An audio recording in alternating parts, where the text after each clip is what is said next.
네, 시작하겠습니다.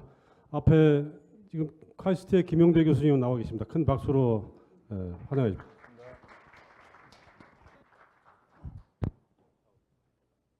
네, 안녕하세요. 카이스트의 김용대라고 합니다. 저 원래 보안을 담당하고 있는데 그냥 블록체인 일반적인 기술에 대해서 제가 안타까운 점 그런 얘기를 좀 하려고 하고 있습니다. 원래 이제 주로 하는 일은 자율주행차라든지 이동통신, 블록체인 이런 거 같이 뭔가 새롭게 나타나는 기술들에 대한 보안 취약점 같은 거를 많이 찾고요. 그래서 해외 언론에 많이 나오는 편이고요. 블록체인 관련돼서는 논문도 하나 썼었고 지금 제출해 놓은 논문도 한 두세 편 더 있는 상황입니다. 그래서 저희 논문 얘기랑 그 다음에 지금 하고 있는 연구 얘기 조금만 말씀을 드리도록 하겠습니다. 아까 그 전에 이제 몇 가지 얘기가 나왔었는데 이 그림 많이 보셨을 거예요. 그 대부분의 이제 기존의 금융권들이 중앙 집중화되고 있고 그렇기 때문에 중앙에서 모든 화폐의 흐름이라든지 이런 것들을 실제로 모니터를 할 수 있고 이런 것들이 이제 문제라고 생각하는 사람들이 실제로 존재를 했었고 그 사람들이 꿈꾸던 세상이 결국은 이제 중앙 집중화된 원장 관리를 센트럴라이즈 레저라고 얘기를 하면 뭔가 국가 혹은 독점 기관이 이제 추적을 할 수 없는 그런 종류의 기술을 분산 원장, 디스트리뷰티드 레저, 그래서 중앙 집중화된 센터가 없는 그런 시스템을 만들려는 게 사람들의 목표였죠. 그래서 이제 나온 게 이제 10년 전에 사토시 나카모토가 비트코인이라고 하면서 1세대 블록체인을 만들었고 여기서 얘기했던 그 논문에 나와 있는 용어들을 보면 탈중앙화된 안전화된 분산 원장 관리, 그 다음에 작업 증명, 피어투피어 네트워크, 그 다음에 이중 지불의 방지, 그 다음에 보안 관점에서 원장이 바뀌지 않았음을 증명할 수 있는 방법. 그리고 이제 비트코인 같은 경우는 에이직을 이용한 채굴을 허용을 하고 있기 때문에 그러면서 이제 마이닝 산업 자체가 굉장히 크게 일어나게 됐고 그러면서 이제 실제로 여러분이 그러니까 그냥 스스로 여러분 PC에서 마이닝을 해가지고는 돈을 벌 가능성이 전혀 없기 때문에 경제적인 이유 때문에 사람들이 마이닝 풀이라는 걸 만들어서 같이 마이닝을 하는 상황들을 비트코인이 만들어내고 있죠. 근데 비트코인이 이제 우리가 이제 많이 오해하는 것 중에 하나가 블록체인이 안전하다라고 하는 것을 이제 오해를 상당히 많이 하고 계시는데 사실은 비트코인만큼 공격 논문이 많이 나와 있는 블록체인은 없습니다. 공격이 많은 이유는 현재까지 가장 고정된 프로토콜이기 때문에 공격이 많은 거고요. 다른 프로토콜들도 아마 고정이 된다면 굉장히 많은 공격들이 계속 생길 거라고 생각을 하고 있습니다. 비트코인 이후에 비탈릭 비터린이라는 19살짜리 청년이 2015년에 이더리움이라는 걸 만들었죠. 비탈릭은 워낙 천재 소년이었고 워털루 대학에 10만 불 장학금을 받고 워털루 대학에 들어갔는데 한 3학년까지만 다니다가 학교를 관두고 그냥 이더리움 일을 했다고 하고 고등학교 때 이미 사토시의 비트코인 화이트페이퍼도 다 읽었고 소스코드도 다 읽고 그러고 나서 그 전에 알려져 있던 기술인 스마트 컨트랙을 스스로 구현을 해가지고 뭔가 플랫폼화, 블록체인의 플랫폼화를 처음으로 만들어냈던 게 이더리움이라고 얘기를 할 수 있고요. 그래서 이제 이더리움 위에 다른 블록체인을 구현할 수 있다는 것을 증명을 하고 이제 대신에 그 에이직 채굴을 굉장히 싫어하다 보니까 에이직 채굴을 방지하는 기법을 만들어서 GPU 채굴만 가능하도록 했었고 그런데 여전히 이더리움조차도 마이닝 풀 때문에 상당한 중앙화가 되어가고 있습니다. 뿐만 아니라 이더리움도 굉장히 많은 보안 취약점들이 공개가 되고 있는데 실제로 스마트 컨트랙 같은 경우에는 90몇 프로, 99% 가까운 스마트 컨트랙에 보안 취약점이 존재하고 있다는 것들이 잘 알려져 있습니다. 많은 사람들이 오해하는 것 중에 하나는 사실은 블록체인을 사토시나 비탈릭이 만들었다라고 오해를 하고 있습니다. 근데 사실은 데이비드 참이 1980년도에 썼던 논문이 Security without identification, transaction systems to make Big Brother obsolete. 결국은 빅브라더가 쓸데 없어지게 하는 트랜잭션 시스템을 처음 만들고 싶었던 사람이 데이비드 참이었던 거고, 그러면서 실제 현금같이 사람이 트래킹을 할 수 없는 익명 디지털 캐시를 데이비드 참이 처음으로 만들었었고, 이게 거의 사업화까지도 거의 가까이 가다가 마지막에 이상한 일로 이제 멈추게 됐었습니다. 아담백이라는 친구는 해시캐시라는 논문을 썼었는데, 해시캐시에서 처음으로 발표된 Proof of Work 메커니즘이 그대로 비트코인에 그대로 사용되고 있고요. 웨이다이는 비머니라는 시스템을 만들었는데, 비머니에서 사용했던 크게 두 가지 메커니즘이 있는데, 첫 번째 메커니즘은 모든 사용자들이, 모든 블록체인에 참여하는 참여자들이 그 각각의 DB를 복제하고 있는 그 기술은 현재 비트코인에서 사용되고 있는 거고, 그 다음에 이제 벌금 대신에 뭔가 이제 돈을 맡기는 그런 메커니즘 자체를 처음으로 설계를 했던 것도 웨이다이입니다. 지금 이렇게 맡겨서 돌아가는 구조는 프루프 오브 스테이크 같은 데서 많이 쓰이고 있는 개념이라고 볼 수가 있고요. 닉 사보가 2005년에 빗골드라는 논문을 쓰면서 스마트 컨트랙이라는 용어를 처음 썼었습니다. 즉 제가 말씀드리고 싶은 거는 비트코인, 이더리움을 만든 사토시와 비탈릭이 처음으로 블록체인을 만든 게 아니라 1980년도부터 크립토 좀 하는 사람들, 그 다음에 네트워크 좀 아는 사람들이 오래전부터 만들고 싶었던 블록체인이 실제로 구현이 돼서 사용됐던 게 2008년에 사토시의 논문이었다고 생각이 되고요. 그리고 어떻게 보면은 지금 대부분의 사람들이 그 길을 따르고 있다라고 생각을 할 수 있습니다. 그래서 사실은 이제 이 사이퍼펑크들이 생각을 해왔던 블록체인과 실제로 우리가 현재 보고 있는 블록체인은 상당히 다른 모양을 가지고 있는 것 같아서 좀 안타깝다라고 생각을 하고 있고요. 아시다시피 앞에 거는 그냥 사토시 10년 기념으로 잠깐 말씀드린 거고, 블록체인이 굉장히 붐을 이루고 있죠. 2017년 말에 뭐 투자 전쟁이 일어났었고, 지금 비트코인, 이더리움 이후에 3세대 블록체인을 만들기 위해서 전 세계는 전쟁을 하고 있습니다. 엄청나게 많은 ICO들이 나오고 있고 비즈니스 모델도 굉장히 많이 제한이 되고 있습니다. 아마 여기 있는 여러분은 아마 블록체인에 대해서 공부를 하고 있거나 설계를 하거나 구현을 하거나 회사를 돌리고 있거나 혹은 펀딩을 하고 있거나 혹은 뭔가 블록체인과 관련된 일을 하고 있다고 생각이 됩니다. 그런데 혹시 그런 거 확인해 보셨습니까? 여러분이 돌리고 있는 블록체인이 얼마나 좋은지 아십니까? 얼마나 좋은 시스템인지 전 세계에 있는 모든 것과 비교를 해서. 좀 더 이제 재밌는 질문들이 있는데요. 아까 가치평가 말씀하셨는데 저는 기술적인 가치평가 얘기를 드리려고 하는 거고요. 예를 들어서 어떤 A라는 블록체인이 10,000 TPS를 갖는다. 혹은 B라는 블록체인이 안전하다. 혹은 C라는 블록체인은 랜덤한 네트워크 페일류에 견뎌낼 수 있다. D는 트릴레마를 풀었다. E의 블록 사이즈는 8메가인데 그거는 성능을 향상시키기 위해서이다. 이렇게 각각을 주장을 하고요. 그리고 예를 들어서 이런 질문들도 사람들이 많이 하고 있습니다. 지금 탈중앙화가 실패를 하고 있다.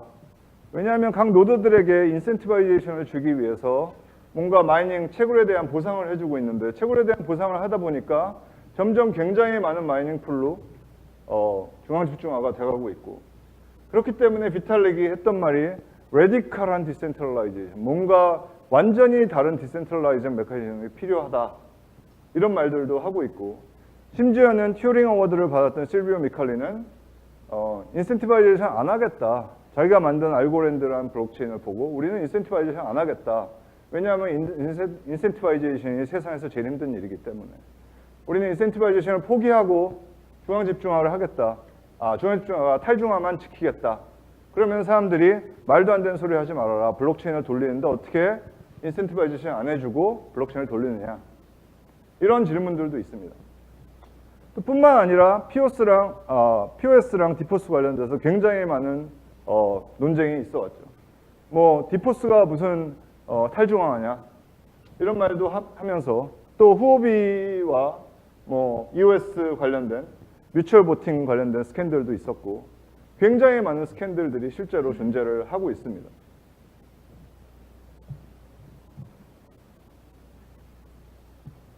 저는 솔직히 새로운 프로토콜을 설계하는 건 관심이 없고요. 제가 관심 있는 거는 이론적인 그리고 현실적인 실험적으로 뭔가 블록체인들을 평가하는 기술에 관심이 있습니다. 왜 기술적인 블록체인에 대한 평가가 중요하냐? 왜 일단 가능하냐? 화이트페이퍼가 있죠. 사실은 여러분이 아마 이더리움의 화이트페이퍼나 옐로우페이퍼를 한번 보셨으면 옐로우페이퍼는 사실 웬만한 사람들은 뭐 대부분의 전문가들조차도 읽기 힘든 게 이더리움 옐로우페이퍼입니다. 어쨌든 화이트페이퍼가 있을 뿐더러 아카데믹 논문들도 엄청나게 많이 나오고 있습니다. 이런 걸 통해서 우리는 이론적인 평가를 할 수가 있어요. 그리고 대부분의 블록체인들은 메인넷이 나오거나 테스트넷이 나올 때 이미 오픈소스가 되고 있습니다. 뿐만 아니라 우리가 가장 기술적으로 관심이 있는 퍼블릭 블록체인 같은 경우는 퍼블릭 블록체인이기 때문에 누구나 네트워크에 조인을 할 수가 있습니다. 누구나 네트워크에 조인을 해서 실제로 블록들이 어떻게 생성이 되는지 다 확인을 할 수 있고 네트워크가 얼마나 건강한지도 다 확인을 할 수가 있습니다. 근데 굉장히 웃긴 일은 우리가 코인에 투자를 하는데 실제로 이 기술이 각각의 기술이 얼마나 좋은지에 대해서 평가를 안 하고 투자를 한다는 거죠. 제가 VC들이랑 얘기를 하면서 들었던 얘기 중에 하나는 투자 전쟁이기 때문에 기술을 보기 전에 투자를 해야지 기술을 보고 나면 그때는 이미 늦었다. 그래서 알아서 하시라고 했고요. 그 다음에 또 재밌는 거는 이론과 현실 사이에 갭이 있습니다. 그래서 우리가 디자인을 화이트페이퍼에다 하고 실제로 토큰넷을 만들면서 임플리멘테이션을 하고요. 그 다음에 실제로 디플로이를 합니다. 그런데 실제 디자인상에 있는 것과 실제 돌아가고 있는 블록체인 사이에 기술적인 갭이 기술자들이 원하건 원하지 않건 상당히 많이 생기고 있습니다. 그리고 사실 마지막으로 제일 중요한 거는 블록체인을 평가할 수 있는 기술 자체가 존재를 하지 않습니다. 예를 들어서 저희가 이제 최근에 조사를 했던 유명한 코인이 하나가 있는데 스텔라 루멘스라는 잘 아시겠죠? 넘버 6 코인이고 코인마켓캡에서 설계하는 사람도 굉장히 유명한 사람입니다. 데이빗 매지얼스라고 스탠포드에서 뭐 한 만 인용수를 갖는 엄청난 시스템, 네트워크 시스템에서 굉장히 유명한 교수가 만든 유명한 코인이 스텔라 루멘스고 페더레이티드 비잔틴 어그리먼트라는 메커니즘을 사용을 하고 있습니다. 그래서 저희가 스텔라 네트워크의 네트워크 구조를 좀 조사를 해봤습니다. 그랬더니 스텔라 네트워크에 한 노드가 60개 정도 됩니다. 60개 중에 노드 2개를 죽이면 스텔라 네트워크는 죽습니다. 동작이 안 합니다. 그런데 그런 네트워크가 그 얘기는 그 노드 2개에 대해서 뭐 분산 서비스 공격이나 이런 걸 하면 스텔라는 끝이라는 거죠. 근데 넘버 6 코인이라는 거죠. 그러니까 기술적으로 봤을 때 현재 보면은 굉장히 심하게 중앙화된 시스템이 스텔라라는 건데 왜 넘버 6냐는 거죠. 뭐를 보고? 이해가 안 간다는 거죠. 물론 이거 말고도 이오스도 보고 있고 굉장히 많은 블록체인들에 대해서 저희가 실제로 물론 저희는 탑 100 코인밖에 안 봅니다. 100위 이내 코인들에 대해서 분석을 하고 있습니다. 그리고 이제 실제로 저희가 블록체인을 평가할 수 있는 플랫폼을 하나 만들고 있는데 블립이라고 아마 지난번에 한번 소개를 했던 적이 있을 것 같습니다. 블록체인을 이뮬레이트하고 이밸류에이션 할 수 있는 플랫폼인데요. 아까도 말씀드렸듯이 사실 아직까지 아카데미아 학계에서 나온 블록체인 논문들은 전부 다 비트코인에 대한와 이더리움에 대한 공격 논문들, 그리고 그 스마트 컨트랙트 트랜잭션, 솔리디티 기반의 스마트 컨트랙트 트랜잭션에 대한 취약점 분석 논문들만 나와 있습니다. 왜 그럴까요? 여러 가지 이유가 있습니다. 첫 번째는 비트코인이랑 이더리움의 현재 POS 버전 말고 POW 버전만이 고정되어 있기 때문입니다. 고정되어 있기 때문에 고정되어 있는 것에 대해서 분석을 할 수 있는 거고, 그렇기 때문에 분석을 하다 보니까 여러 가지 취약점이 많이 나온 거고요. 솔리디티는 이미 개발된 스마트 컨트랙트들이 충분히 많기 때문에, 그렇기 때문에 많은 취약점들이 나오고 있는 거예요. 무슨 얘기냐? 지금 아까 방금 전에 코인 마켓캡을 찾아보니까 코인이 2,000개가 넘더라고요. 그럼 그 2,000개 넘는 애들은 실제로 이 비트코인, 이더리움이 오래전에 설계가 돼서 엄청나게 까이고 있는데 앞으로 얼마나 까일까요? 아까 보셨듯이, 스텔라에서 보셨듯이 그런 종류의 문제들을 가지고 있는 블록체인들은 너무너무 많이 존재를 실제로 하고 있습니다. 사실은 대부분의 블록체인들을 평가를 하기 힘든 이유가 몇 가지가 있는데, 첫 번째는 얘네들과 달리 구현 자체가 다 다르게 구현이 되어 있습니다. 어떤 건 C++, 어떤 건 Java, 어떤 건 Go 랭귀지, 온갖 다른 언어를 이용을 해서 온갖 다른 모양을 통해서 구현이 되고 있습니다. 물론 그게 이제 처음부터 다시 만드는 경우에 그렇고요. 꽤 많은 블록체인들은 사실 비트코인 카피해가지고 카피한 거 조금 모디파이 해가지고 구현해놓은 블록체인들이 사실은 대부분입니다. 그래서 그거에 대해서 투자를 한다는 것 자체도 사실은 말도 안 된다라고 생각을 하고요. 평가를 하는 것은 결국은 우리가 블록체인 기술이 가지고 있는 unpredictability들을 제거를 할 수 있다라고 생각을 하고, 아까 말씀드렸듯이 표준, 블록체인 개발 과정에서 표준이 존재 안 돼 있고, TPS라고 얘기를 하는데 TPS가 블록체인마다 다 어느 정도 조금씩 다르게 표현이 될 수가 있습니다. 그리고 당연히 트랜잭션 속도들도 다 다르고요. 예를 들어서 여러분이 잘 아는 아이오타, IoT를 위한 넘버 10 블록체인인 아이오타 같은 경우는 현재 트랜잭션이 없어서 아이오타 파운데이션에서 가짜 트랜잭션들을 막 만들어내고 있습니다. 왜냐하면 그거는 덱을 가지고 돌아가도록 돼 있는데 트랜잭션이 없으면 안 돌아가는 구조라서 어쩔 수 없이 아이오타 파운데이션의 트랜잭션들을 막 가짜 트랜잭션들을 만들고 있는 거예요. 그러니까 원래는 죽어있는 코인이나 마찬가지인 게 어떻게 보면 아이오타라고 생각을 할 수가 있는 거고요. 우리가 실제로 블록체인 같은 경우에는 트릴레마라고 얘기하는 디센트럴라이즈한 시큐리티, 스케일러빌리티, 이 각각의 세 가지에 대해서 퍼포먼스뿐만 아니라 평가를 해야 되는데 실제로 평가할 수 있는 플랫폼이 존재를 하지 않습니다. 그래서 뭔가 라지 스케일 네트워크를 평가할 수 있으면서 굉장히 싸게 평가를 할 수 있고, 뭔가 우리가 평가 자체를 리프로듀스해서 누구나 동의할 수 있는 평가 결과를 만들 수 있고, 그리고 다른 합의 알고리즘과 다른 블록체인들을 공정하게 평가할 수 있는 표준화된 플랫폼이 필요하다고 생각을 합니다. 그래서 저희가 만들고 있는 게 블립인데요. 사실은 블립은 세 가지 타겟, 커스터머를 두고 만들고 있습니다. 첫 번째는 학생들을 위해서. 아마 블록체인 회사에 계시는 분들은 블록체인 개발자들을 많이 뽑으실 겁니다.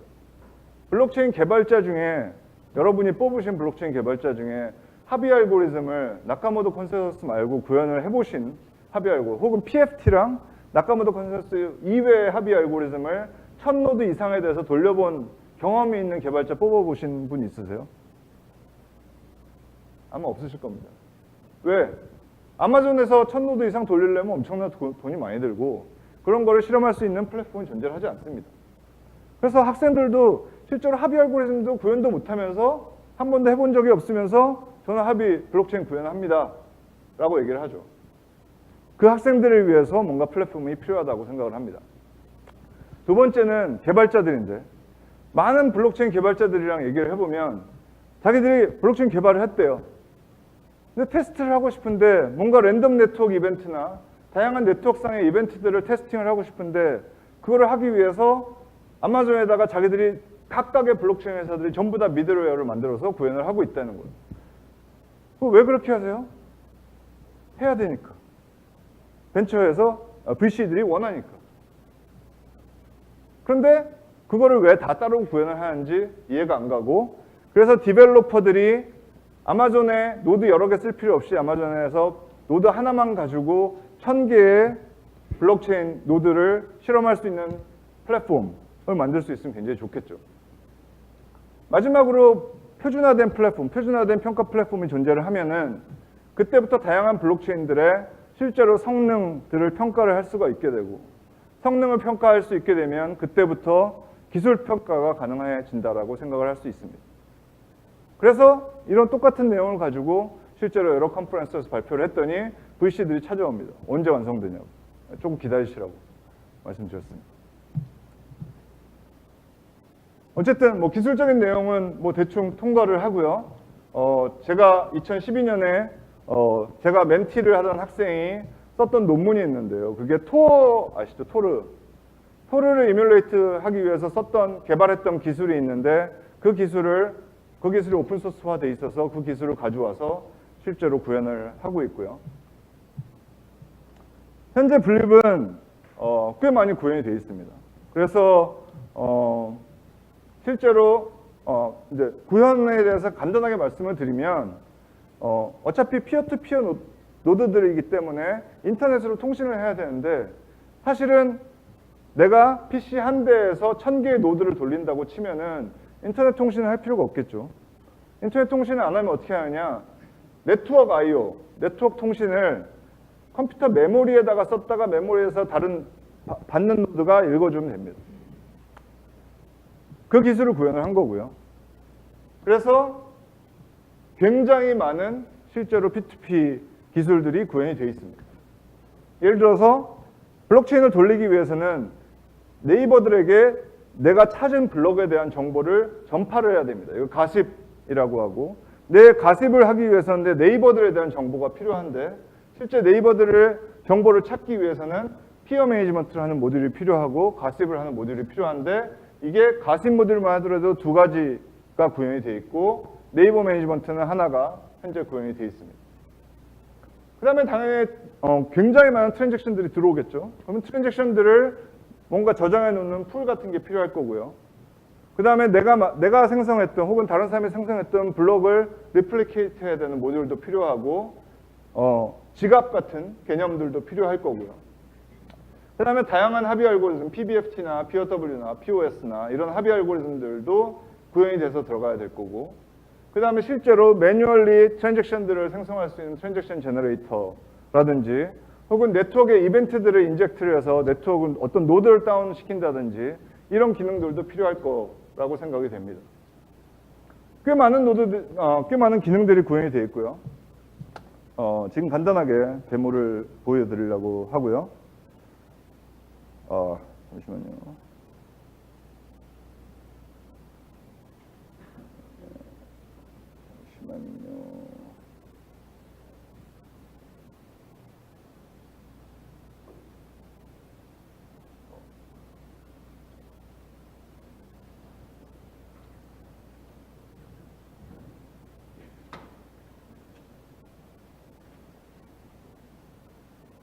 여기 보시면은 노드 500개고요. 이걸 1000개로 늘릴게요.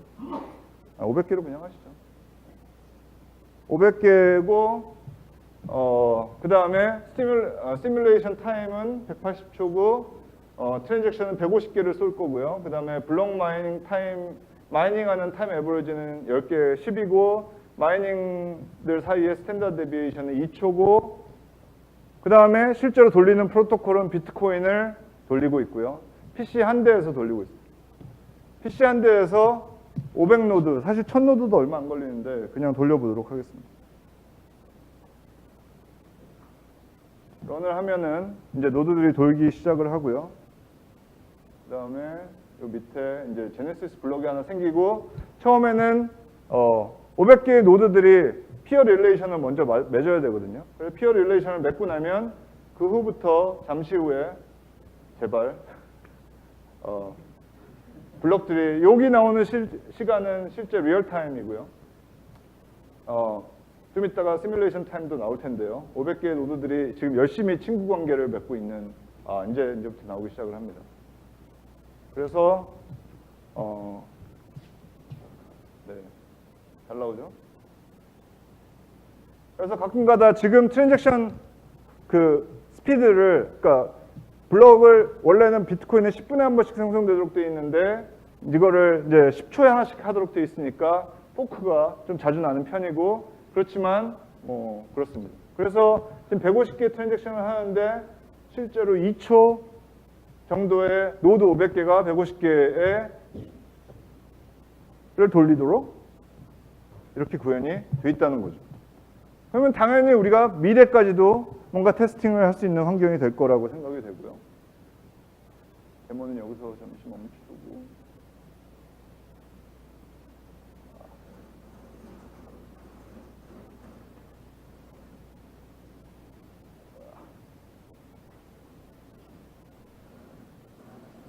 그래서 블립은 잘 돌아가고 있고요. 굉장히 빨리 잘 돌아가고 있고 지금 학생들이 다음 학기 제 수업에서 학생들이 여러 가지를 구현을 하려고 하고 있습니다.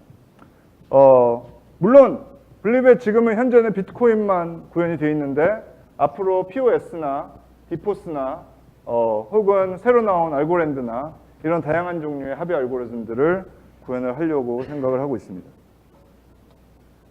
그래서 다시 한번 정리를 하면 블립은 학생들을 위해서는 실제로 분산 시스템을 경험해 볼 수 있는 경험, 그리고 실제로 합의 알고리즘을 구현해 볼 수 있는 플랫폼, 그리고 디벨로퍼 입장에서 아마존에다가 돈 많이 안 들이고 서버 한 대만 있으면은 간단한 합의 알고리즘을 쉽게 테스팅할 수 있는 플랫폼, 그리고 뭐 에러나 이런 것들을 충분히 인젝션을 할 수가 있고 VC 입장에서는 굉장히 많은 블록체인들을 평가를 할 수가 있고 그러면 어떻게 VC들이 어떻게 하냐 VC들이 블립을 이용해서 구현해서 가져오면 우리가 평가할게 라고 얘기를 하면 됩니다. VC들한테 물어보니까 좋다고 하더라고요. 어쨌든 그렇습니다. 그 다음에 이제 시간이 아까 처음에 늦어져서 5분만 더 쓰도록 하겠습니다. 이거는 이제 최근에 저희가 제출한 논문인데요. 실비오 미칼리라고 굉장히 유명한 암호학자죠. 튜링 어워드를 받았고 알고랜드라는 알고리즘을 만들어서 얼마 전에 그 68 밀리언 달러, 6,800만 불 투자를 받았죠. 프라이빗 펀딩이었고. 그러면서 실비오 미칼리가 했던 말이 Incentives are the hardest thing to do. 인센티브가 세상에서 제일 어려운 일이다. 그리고 아까 말씀드렸듯이 비탈릭도 레디컬 마켓 테크놀로지가 없으면은 우리는 디센트럴라이제이션 문제를 풀 수 없다. 이런 것들을 사람들이 굉장히 어려운 문제로 오래전부터 알고 있습니다. 그러면 결국은 지금 현재 디센트럴라이제이션의 문제가 뭐냐? 빈부의 격차가 심하죠. 저희는. 빈부의 격차가 심해요. 그래서 사용자 입장에서는 실제로 마이닝 풀에 가입을 하는 게 훨씬 더 이득이 있습니다. 그래서 진짜로 디센트럴라이제이션이 되기 위해서는 어쨌든 노드들의 숫자가 엄청나게 늘어나야 되는 거고 그리고 정말로 디센트럴라이제이션이 되기 위해서는 노드들의 뭔가 리소스 파워 이게 돈이 됐던 POS에서 돈이 됐던 POW에서 컴퓨팅 파워가 됐던 뭔가 비슷한 리소스 파워를 가질 수 있으면 좋겠다라는 게 저희 목표라고 이거는 대부분의 디센트럴라이제이션을 바라보는 사람들이 이 두 가지를 목표로 보고 있습니다. 그래서 저희가 이제 4가지 요구 조건을 만들었는데요. 뭐냐면 어떤 리소스 파워를 갖더라도 뭔가 프로핏을 얻을 수 있어야 된다. 그래야지 내가 내 PC에서 마이닝을 하는 사람이 PC에서 마이닝하면은 거의 지금 그냥 일반 비트코인이나 이더리움에서는 마이닝해서 돈 벌 가능성 빵입니다. 마이닝 풀에 가입을 해야지만 벌 수 있는데 PC에서 돌리더라도 조금이라도 돈을 벌 수 있는 방법을 만들어야 되는 거고 그 다음에 또 하나는 내가 누구에게 내 마이닝 파워를 혹은 나의 스테이크를 딴 사람에게 맡기는 것보다 내가 스스로 돌리는 게 더 프로피터블 해야 되겠죠. 그래야지 델리게이션이 안 일어날 테니까.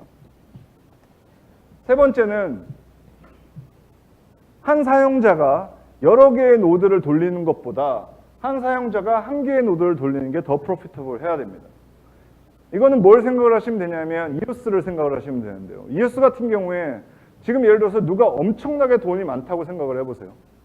그럼 어차피 21등 안에만 들어가면 돼요. 그러면은 엄청나게 돈이 많은 사람은 내가 1등이 되는 계좌 하나를 만들겠느냐, 아니면은 1등부터 10등 사이에 계좌 10개를 만드는 게 더 좋을까요? 혹은 21등 안에만 들어가는 계좌 여러 개를 가지고 있는 게 훨씬 더 좋겠죠. 결국은 EOS 같은 경우는 이걸 만족을 안 하는 거죠.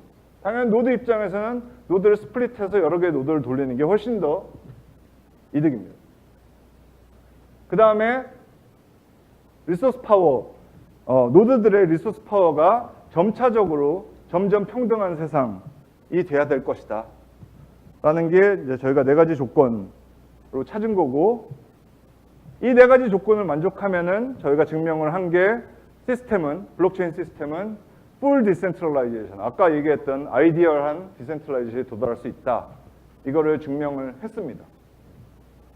증명을 했는데 이제 증명을 하고 나서 그러면은 이게 퍼미션리스 블록체인, 우리가 바라는 그 아름다운 블록체인에서 가능한가에 대해서 고민을 했죠. 고민을 했는데 결과는 잠시만요. 결과는 불가능합니다. 그래서 한마디로 퍼미션리스 블록체인에서 인센티바이제이션과 디센트럴라이제이션은 딜레마다라는 것을 수학적으로 증명을 한 거고, 그래서 어쩌면은 비탈릭과 사토시가 원하는 그런 세상은 오지 않을 수도 있다라는 거에 대해서 수학적으로 증명을 한 상태이고요. 그리고 실제로 저희가 탑 100 크립토커런시들에 대해서 조사를 해봤습니다. 네 가지 조건에 얼마나 만족을 하는지. 검은색 동그라미가 만족을 하는 건데 POW랑 POS는 다 거의 다 저 아더스라고 하는 게 비트코인, 이더리움 같은 거 다 포함한 애들이 거의 하나만 반 만족하고 또 하나는 세 번째 컨디션은만 만족하고 나머지들은 다 만족을 안 하고 있고요. 사실은 아까 얘기했던 노드를 여러 개로 쪼개는 게 더 이득이 되는 그런 거를 막기 위해 했던 게 그 proof of work이라고 얘기를 할 수 있습니다. 그 다음에 뭐 EOS나 뭐 트론이나 이런 것 같이 디포스 시스템들도 실제로 조건을 만족하는 거는 아무것도 없습니다. 뭐 당연히 불가능하다고 수학적으로 증명을 했으니까 현재 있는 크립토커런시 중에 우리가 원하는 디센트럴라이제이션으로 가는 그런 크립토커런시는 존재를 하지 않겠죠. 그래서 어쨌든 실비오가 물어봤던 혹은 비탈릭이 물어봤던 진짜 인센티바이제이션과 디센트럴라이제이션을 동시에 만족할 수 있을 것이냐에 대해서 네거티브 리설트를 증명을 한 거고요. 뭐 논문이 돼야지 되는 거니까. 그래서 뭐 보셨듯이 저희 연구실에서 하는 일은 실제로 각각의 블록체인에 조인을 해서 정보들을 모으고, 그러면서 예를 들어서 EOS 같은 데 보면은 이상하게 거래소들이 이상한 거래들을 하고 있더라고요. 왜 거래소들이 막 갑자기 엄청나게 많은 계정을 막 만들어내고 그 계정에서 막 스테이크를 넘겨주고 이런 짓을 하고 있는데 왜 그런지 잘 모르겠고, 그래서 그거 분석을 하고 있습니다. 그리고 아까 스텔라 같이 그런 굉장히 지원 집중하던 네트워크도 실제로 존재를 하고 있고, 사실은 퍼블릭 블록체인들은 분석하기가 너무 좋아요. 근데 분석해보면 정말 이상한 것들이 너무너무 많은, 파퓰러 하면 할수록 점점 이상한 애들이 많이 있습니다. 그리고 블립을 개발한 이유는 디벨로퍼들과 학생들과 VC들을 위해서 실제로 개발을 하고 있고요. 그 다음에 이런 인센티바이제이션과 디센트럴라이제이션이라는 딜레마, 혹은 아까 성규 박사님 얘기하신 그 패깅에 대한 theoretical algorithmic 패깅, 혹은 다양한 종류의 알고리즘 문제들을 실제로 풀고 있고 있습니다. 사람들은 플랫폼 워가 끝났다고 생각을 합니다. 그런데 데이빗 매지얼스 스탠포드에서 정말 잘 나가는 교수님, 실비오 미칼리 튜링 어워드 받은 사람이고 니콜라이 젤도비치는 데이빗 매지얼스의 지도교수인데 알고리즘을 만들었고 에민 군스라는 트위터에서 엄청나게 잘 나가는 사람인데 저 사람은 아발란치를 만들어서 저기도 최근에 돈을 받았다고 얘기를 하고 일레인 시나 라팔 파스는 코넬의 유명한 암호학 교수인데 썬더라는 코인을 만들어가지고 새로운 블록체인을 만들고 있고 던송은 메가더 어워드라고 미국에서 천재상을 받은 던송은 바이낸스 랩에서 43 밀리언 4,300만 불 펀딩을 받고 새로운 블록체인을 만들고 있습니다. 왜 이 사람들 정말 세상에서 정말로 잘 나가는 알고리즘, 크립토, 네트워크, 시스템 여기 이런 데서 너무너무 잘하던 사람들이 왜 갑자기 최근에 블록체인에 들어올까요? 왜 들어올까요?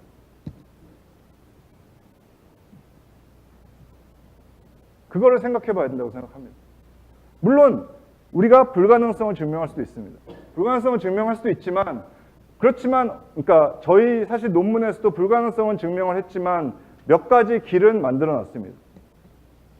어쩌면은 저희가 지금 보고 있는 블록체인들은 여러분 고포 아시나요? 고포? 고포일지도 모릅니다. www가 나오기 전에 고포일 수도 있다라고 생각을 합니다. 어떻게 보면은 저희가 하는 많은 연구들이 블록체인의 개발의 방향들을 바꿀 수 있다고 생각을 하고 그러기 위해서 많은 연구들을 해야 된다고 생각을 합니다. 우리가 빅데이터 붐 때 뭐 했죠?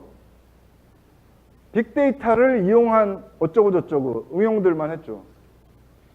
그래서 지금 저희가 뭘 가지고 있죠? 구글, 아마존 엄청난 플랫폼들 가지고 엄청난 돈을 벌고 있는데 저희는 아무것도 가지고 있는 게 없어요. 빅데이터 관련돼서는. 블록체인 플랫폼 전쟁 끝났다고 생각하고 BM에 집중을 하고 있는 게 제가 보는 한국의 블록체인이라고 생각을 합니다. 학생들한테 굉장히 안 좋은 교육을 하고 있다고 생각이 되고 학생들이 암호도 알아야 되고 네트워크도 알아야 되고 분산 시스템도 알아야 되고 확률도 알아야 되고 알아야 할 게 굉장히 많습니다. 교육도 제대로 안 되고 있다고 생각이 되고요. 실제로 원천 기술에 투자를 해서 트릴레마를 주도할 수 있어야 된다고 저는 생각을 합니다. 그런 관점에서 저는 그거에 대한 기술 평가에만 집중을 하고 있다라고 일단 말씀을 드리고요. 개인적으로 프라이빗 블록체인을 좋은 사업 모델이 있으시면 혹은 프라이빗이나 컨소시엄 블록체인 좋은 사업 모델이 있으시면 그냥 하세요. 지금 하시고 세계랑 싸워서 이겼으면 좋겠습니다. 근데 퍼블릭 블록체인은 저는 앞으로도 5년에서 10년 최소한 5년 정도는 가야지 만약 우리가 방향이 결정된다면 5년쯤 후에 아마 탑3, 탑5, 탑10 정도가 나올 수 있을 거라고 생각이 되고요.